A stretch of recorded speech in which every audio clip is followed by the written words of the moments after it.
Assalamualaikum warahmatullahi wabarakatuh. Alhamdulillah, innal hamdalillah nahmaduhu wa nasta'inuhu wa nastaghfiruh wa na'udzu billahi min shururi anfusina wa min sayyiati a'malina. May yahdihillahu fala mudilla lahu wa may yudlilhu fala hadiyalah. Asyhadu an la ilaha illallah wahdahu la syarika la wa asyhadu anna Muhammadan abduhu wa rasuluhu alladzi la nabiyya ba'da. Allahumma shalli ala sayyidina Muhammadin wa ala alihi wa sahbihi ajma'in. Amma ba'du, faqala Allah ta'ala fil Qur'anil Karim. A'udzu billahi minasy syaithanir rajim. Bismillahirrahmanirrahim. Ya ayyuhalladzina amanu taqullaha haqqa tuqatih wa la tamutunna illa wa antum muslimun wa'tasimu bihablillahi jami'an wa la tafarraqu. Shadaqallahul azim wa shadaqa rasuluhun nabiyul karim wa nahnu ala dzalika minasy syahidin wasyakirin walhamdulillahi rabbil alamin. Hadirin sidang Jumat yang dirahmati Allah Subhanahu wa taala. Pertama dan yang paling utama, mari kita bersyukur kepada Allah Subhanahu wa taala. Hari ini kita masih diberikan bimbingan, masih diberikan hidayah sampai detik hari ini, sehingga kita mampu menghadirkan jasad ini ke rumah Allah dalam rangka maksud dan tujuan berbakti, mengabdi penuh kepada Allah. Tinggalkan aktivitas dunia sejenak, kita fokus mengagungkan Allah, melakukan salat Jumat 2 rakaat disambung khutbah. Inilah orang-orang yang beriman. Nikmat yang berikutnya adalah iman dan taqwa. Iman artinya yakin kepada Allah. Apapun yang merupakan ketetapan Allah itulah yang terbaik.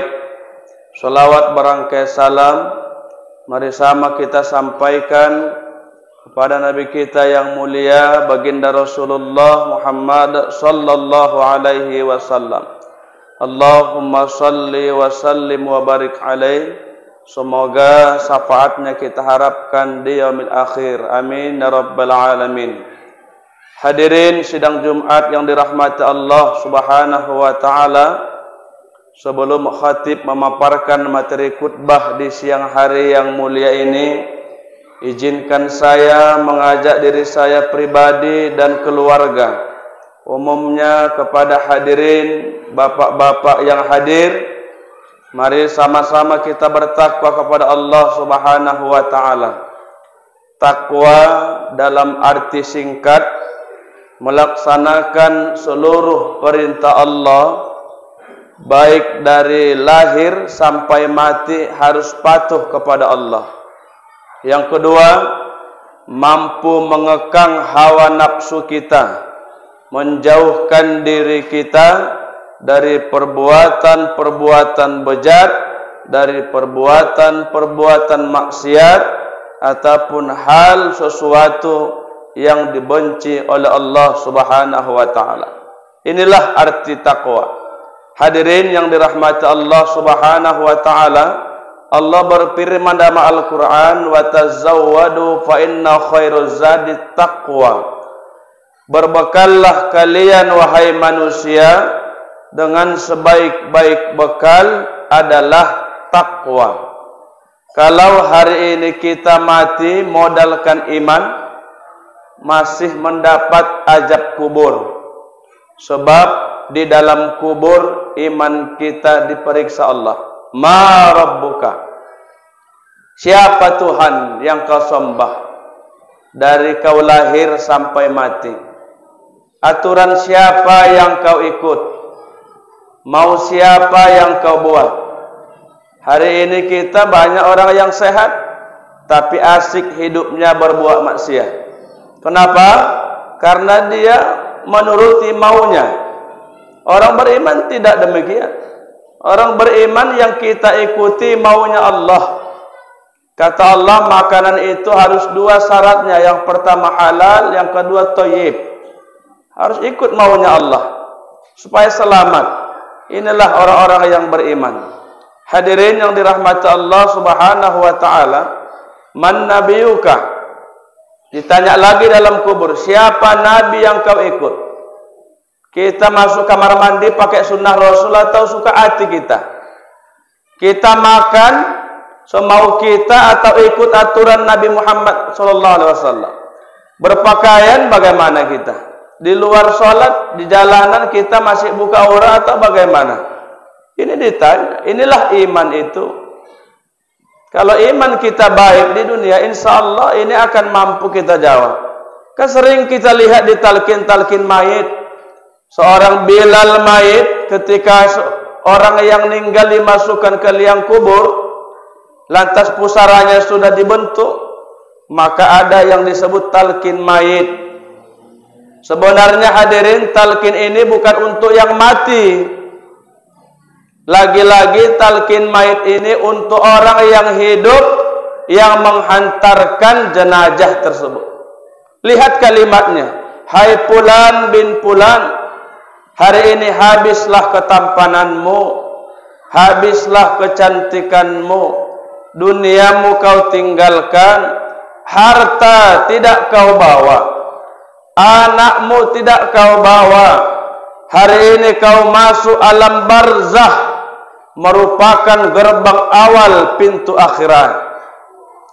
Apa kata Bilalnya? Wahai Fulan bin Fulan, ketahuilah bahwa siksa kubur itu betul adanya. Malaikat mungkar nakir itu betul adanya. Nikmat kubur betul adanya. Ketika dia bertanya kepadamu, jawablah dengan tegas, jangan ragu dan jangan bimbang. Ditalqin, diajar. Ketika dia bertanya, ma rabbuka, ini iman periksa.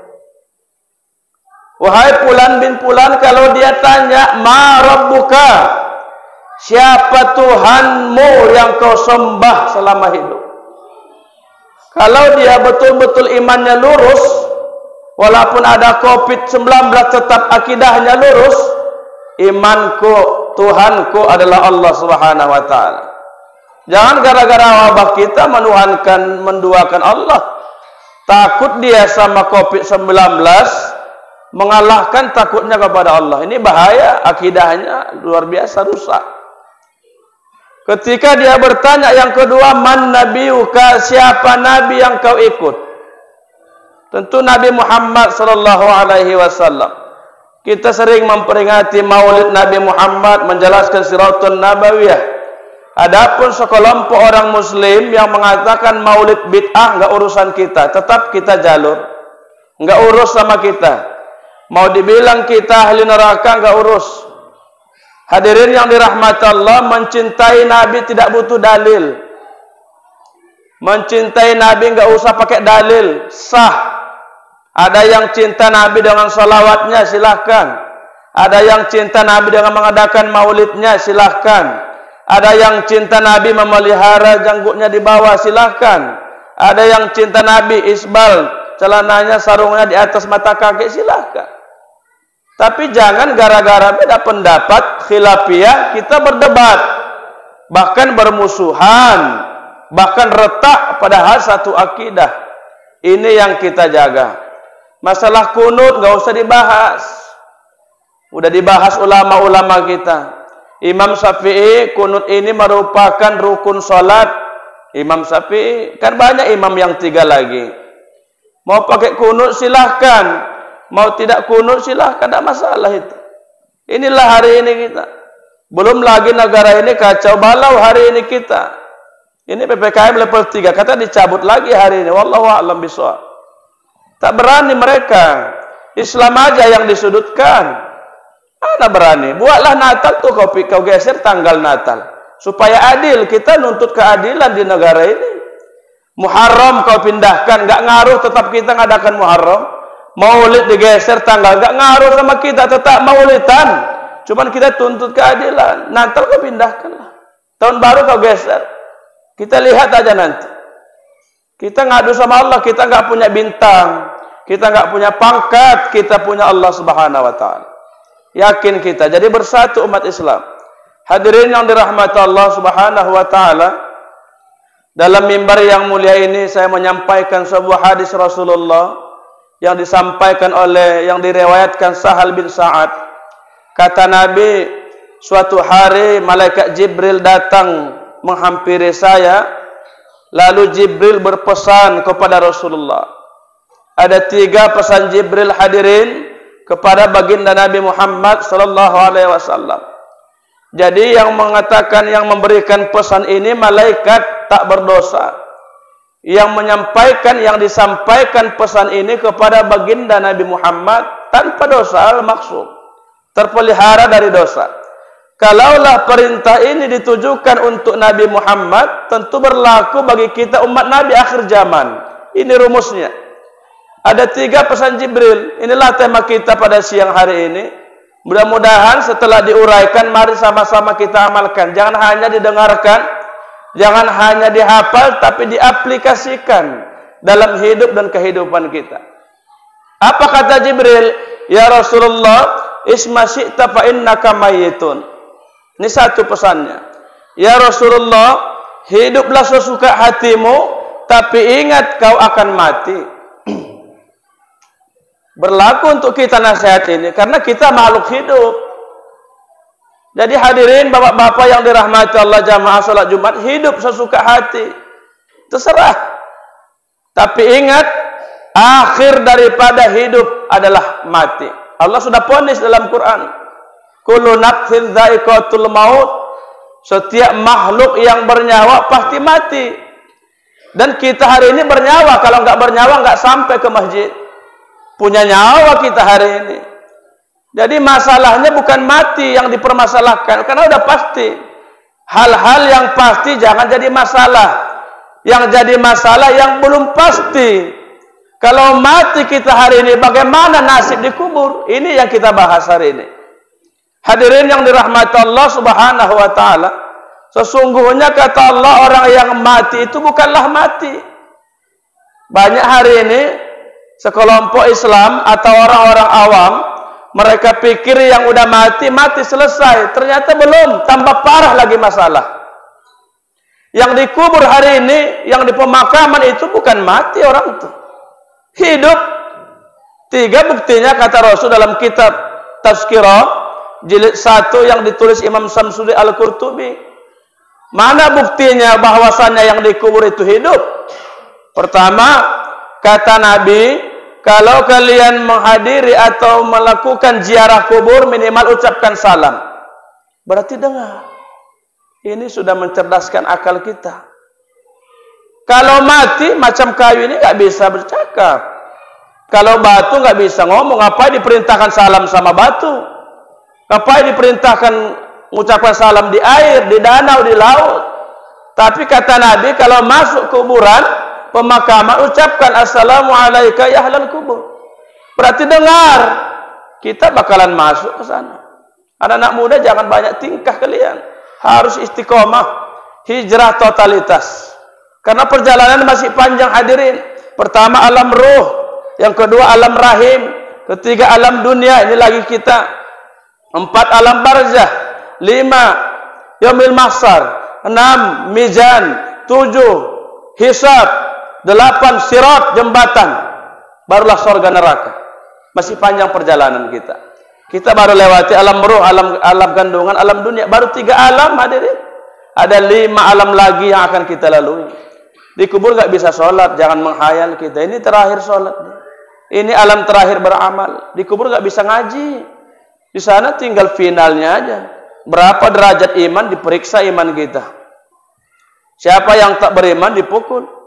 Hadirin yang dirahmati Allah, ini bukti yang pertama. Yang kedua kata Nabi, ketika kalian ziarah ke makam orang tua kalian, sesungguhnya mereka nampak anaknya datang. Berarti hidup. Cuman kita nggak bisa dengar, nggak bisa melihat.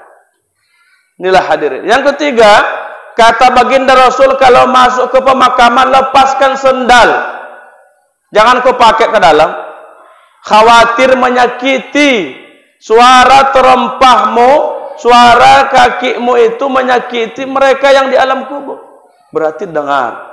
Inilah fakta yang diungkapkan baginda Rasul. Kalau nggak percaya kita terserah. Yang penting sudah disampaikan, ini dalil. Hari ini payah meyakinkan orang-orang munafik ini. Nggak yakin siksa kubur. Asik minum tua, main judi aja hari ini. Nggak yakin mereka. Kenapa? Iman tak ada. Berat untuk yakin agama. Dituduhnya kita dongeng, cerita-cerita biasa.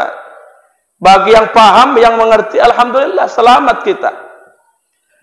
Hidup sesuka hatimu, kata Jibril, tapi ingat kau akan mati.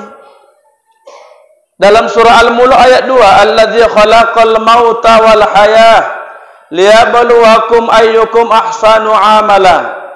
Allah yang telah menghidupkan kalian, mematikan kalian. Hari ini kita hidup, nanti kita mati, habis mati hidupkan balik. Kenapa dihidupkan kembali? Mau disidang.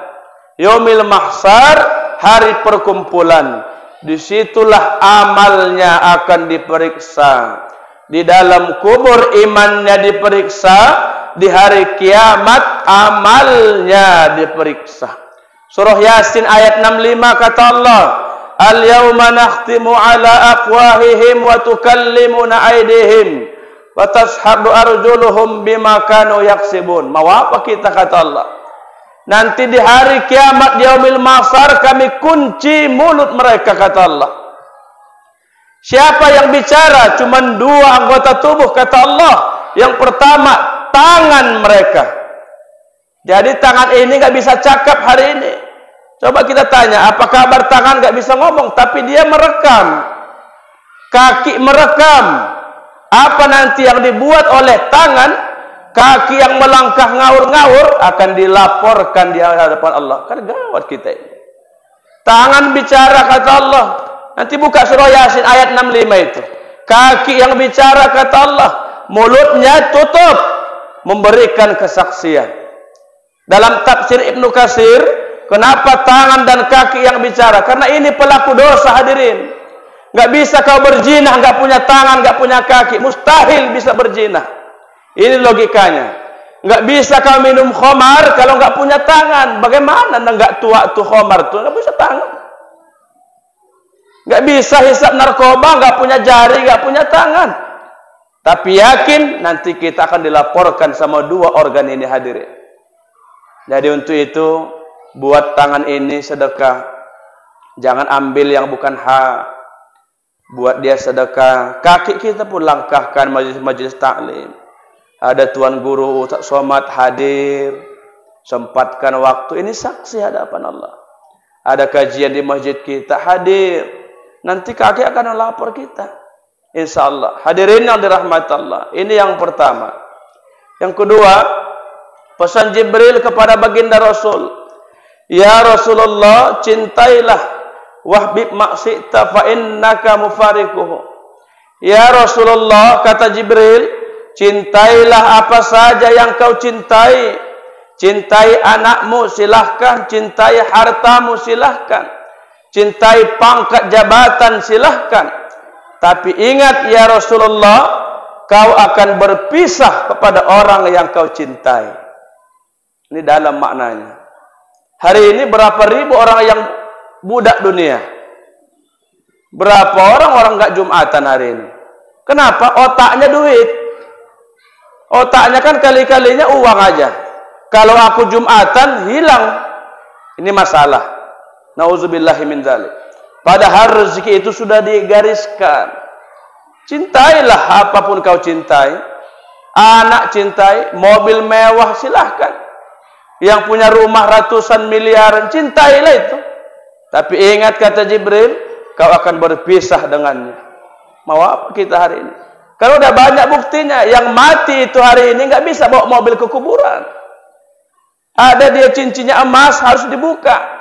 Gigi palsunya emas, wajib ditanggalkan itu. Kenapa? Mubazir. Siapa yang nguburkan terikut emasnya, maka dosa yang nguburkan. Mesti dibagikan sama ahli waris. Inilah hadirin. Hari ini banyak orang yang budak dunia. Pikirannya dunia. Siang cari harta, malam hitung penghasilan. Nggak habis-habis. Siang kau cari, malam hitung. Kan banyak hari ini. Udah kerja pabrik 8 jam, mau ada lagi sampingan lagi. Akhirnya bahayanya tak solat-solat. Gara-gara cari dunia dan tidak juga kaya. Ini keliru. Bayangkan nabi-nabi terdahulu itu. Istiqomah aja. Nabi Yunus ditelan ikan, zikir aja dia. La ilaha illa anta. Subhanaka inni kuntu minaz zalimin. Begitulah tauhid itu. Kita baru diguncang wabah COVID-19. Udah galau kita hari ini. Ini rusaknya akidah kita. Udah nggak mau wirid, nggak mau salaman, ini bahaya ini. Nggak ada hubungannya itu. Karena kita yang di masjid ini udah 100% bersih. Nggak ada virus di masjid ini hadirin. Wah, mana dengan Nabi Yunus itu? 40 hari, 40 malam ditelan. Ternyata ikan habis makan Nabi Yunus tidur di pusara di bawah dasar laut. Kenapa nggak dibunuhnya ikan? Keluar dia. Kalau ikan dibunuh dia nggak selamat karena berapa mil kedalaman laut. Zikir aja dia. La ilaha illa anta. Bayangkan. Tiada Tuhan selain engkau. Bahasanya anta, engkau. Dekat Allah itu. Subhana. Maha suci engkau ya Allah. Inni kuntu minaz zalimin. Aku yang salah. Aku yang zalim. Nah kita hari ini baru dipecat dari perusahaan. Menyalah-nyalahkan Allah. Nggak dapat anak. Ditunda Allah anaknya. Nyalah-nyalahkan Allah. Ini bagaimana akidah kita? Ini yang kedua. Yang terakhir, hadirin yang dirahmati Allah Subhanahu wa taala, kata Jibril, ya Rasulullah, berbuatlah sesuka hatimu apapun, tapi ingat setiap perbuatanmu itu akan diminta pertanggungan jawab di mata Allah. Ini tajam lagi ini. Yang berzina, ahli zina, silahkan berzina. Yang main judi silahkan. Apalagi yang minum-minum khamar silahkan. Yang suka melawan orang tua silahkan. Kata Jibril. Tapi ingat, setiap perbuatanmu itu tidak lepas dari data-data pertanggungjawaban. Maka kata Nabi, sebelum manusia melangkahkan kaki ke jembatan Sirat, dalam kitab Tanbihul Ghafilin, itu jembatan rambut dibelah 7 hadirin. Bagaimana kita sih? Kata Rasulullah, ditanya 5 perkara masa muda sebelum kau tua. Kemana masa mudamu? Ditanya. Gawat kita hadirin. Dilihatkan video kita. Dilihatkan catatan. Di situ mertua, di situ orang tua, Nabi di situ. Nangis, malu, tertunduk. Tapi ternyata kata Rasul, ada 7 golongan manusia nanti yang mendapat naungan hari kiamat. Salah satunya, anak muda yang rajin ibadah. Ini motivasi bagi anak muda kita hari ini. Karena udah berapa banyak yang rusak anak-anak muda kita hari ini. Anak-anak muda hari ini lebih cinta orang tuh dunia nongkrongnya daripada masjid. Kapan datang ke masjid? Acara maulidan, Isra Mi'raj, pakai seragam. Kita nggak nyalahkan itu. Cuman subuhnya dipikirkan. Bangga kita kalau suatu kampung anak mudanya berperan. Imam anak muda, muazinnya muda, luar biasa. Inilah kemenangan Islam nanti suatu akan datang. Berbuat sesuka hati kita, silahkanlah. Kita kan banyak aib kita waktu lajang dulu, menuju tua banyak masalah kita. Hari ini kita kenapa duduk macam tak berdosa? Allah tutup aibmu detik hari ini. Seandainya Allah buka aib kita, nauzubillah, nggak berani keluar rumah. Mungkin pun pindah rumah kita, pindah kampung. Kenapa pindah? Iya Pak Ustaz. Udah banyak yang tahu aib saya yang sesungguhnya. Hari ini Allah sayang sama kita. Maka sesama muslim saling menutupi aib. Demikianlah khutbah yang singkat ini. Kesimpulan, ada 3 nasihat Jibril kepada Rasul, kepada saya, kepada hadirin yang hadir. Yang pertama, hiduplah kita, kata Jibril. Tapi ingat, bapak-bapak hadirin, kehidupan ini akan berakhir kuburan. Rumah kita mewah, kuburan juga nanti istana yang sesungguhnya. Pakaian kita yang mahal, kain kapanlah yang sesungguhnya. Sebutan kita hari ini, ada dia gelarnya doktor, ada jenderal, nanti yang sesungguhnya almarhum, almarhumah lah gelar sampai kiamat. Nggak akan dipanggil lagi Pak Camat, Pak Polisi, tak dipakai lagi. Kenapa? hari ini ruh sudah tanggal dari jasad. Ini yang pertama. Yang kedua, kata Jibril, ya Rasulullah, cintailah apa saja yang kau cintai, tapi ingat kau akan berpisah dengannya. Untuk itu bapak-bapak, ada harta kita infakkan untuk agama Allah. Enggak ada kita bawa harta kecuali apa yang kita infakkan. Yang ketiga, yang terakhir, ya Rasulullah, kata Jibril, berbuatlah sesuka hatimu, seenakmu, silahkan. Kita ini pun silahkan berbuat. Karena Ustadz nggak ada mengintai-intai kita. Ustadz ada di apa aja, di masjid, di pengajian. Nggak ada yang ngawasi kita. Nggak mungkin Ustadz 24 jam mengawasi kita. Nggak sanggup. Bagaimana? Inilah dakwah bil lisan. Berbuat. Pulang dari Jumatan ini, silahkan mau berbuat apa kita. Tapi ingat, setiap perbuatan itu akan diminta pertanggungjawab. Ini merupakan evaluasi kita supaya berhati-hati dalam berucap dan berbuat. Demikian hadirin, barakallahu li wa lakum fil Qur'anil azim. Wa nafa'ani wa iyyakum bima fihi minal ayati wa dzikril hakim. Wa taqabbala minni wa minkum tilawatahu innahu samiul alim wa innahu wal ghafurur rahim.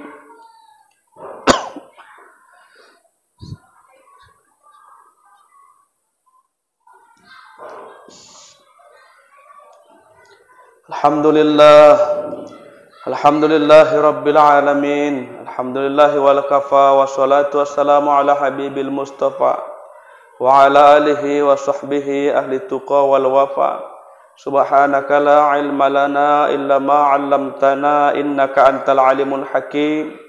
Allahumma salli ala sayyidina Muhammadin ibni Abdillah wa ala alihi wa sahbihi wa mawalah, amma ba'du, fa ya ibadallah ittaqullah haqqa tuqatih wa la tamutunna illa wa antum muslimun. Faqala Allah ta'ala fil Qur'anil Karim, a'udzu billahi minasy syaithanir rajim. Bismillahirrahmanirrahim. Ya ayyuhalladzina amanu ittaqullaha wa qulu qawlan sadida yuslih lakum a'malakum wa yaghfir lakum dhunubakum. Wa may yuti'illaha wa rasulahu faqad faza fawzan 'azima. Faqala Allah ta'ala wal ayati ukhra. Bismillahirrahmanirrahim. Innallaha wa malaikatahu yusalluna 'alan nabi. Ya ayyuhalladzina amanu sallu 'alaihi wa sallimu taslima. Allahumma fir lil mu'minina wal mu'minat wal muslimina wal muslimat al-ahya'i minhum wal amwat fil barri wal bahri birahmatika ya arhamar rahimin. Allahumma adfa'anna al-ghala wal bala wal waba wal fahsya wal munkar was suyufa wal mukhtalifata wasyada'ida wal mihana ma dhuhara minha wa ma batan min baladina hadza Indonesia khassa, min baladina Jawa Timur khassa, amin buldanil muslimina ammah birahmatika ya arhamar rahimin. Rabbana atina fid dunya hasanah wa fil akhirati hasanah wa qina adzabannar. Walhamdulillahi rabbil alamin. Ibadallah, innallaha ya'murukum bil adli wal ihsan wa ita'i dzil qurba wa yanhanil fahsya'i wal munkari wal baghi ya'idzukum la'allakum tadhakkarun. Fazkurullaha al-azim yajidukum fazkuru ala ni'ami yu'tikum. Wala dzikrullahu akbar. Aqimus shalah.